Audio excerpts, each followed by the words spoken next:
Stop the press. The BBC has finally, in autumn 2024, broadcast a report about people injured by the COVID injections.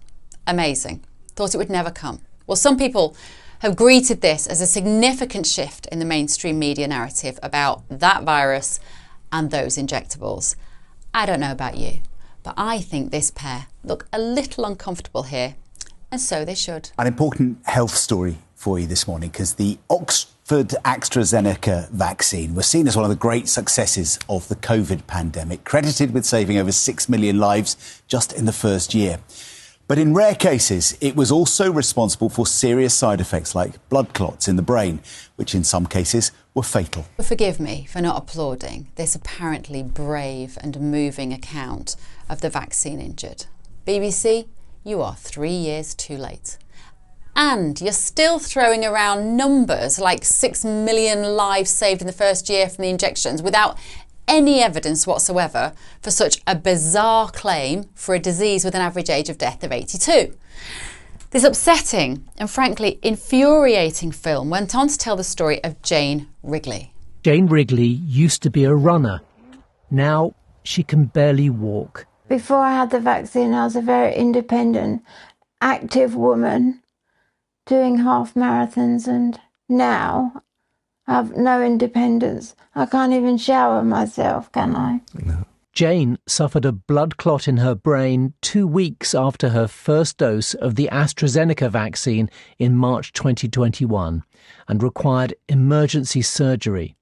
As other cases emerged throughout Europe, doctors gave the vaccine-induced clots a new medical term, VIT. What the BBC never said was that as a fit, non-obese, non-elderly woman with no pre-existing medical conditions, Jane Wrigley was always at a tiny risk of dying or falling seriously ill with COVID-19, even as far back as 2020. Online, the BBC News continued this so-called courageous expose of those whose lives and the lives of their families have been ruined forever from a drug, with the story of Larry Lowe from Northern Ireland.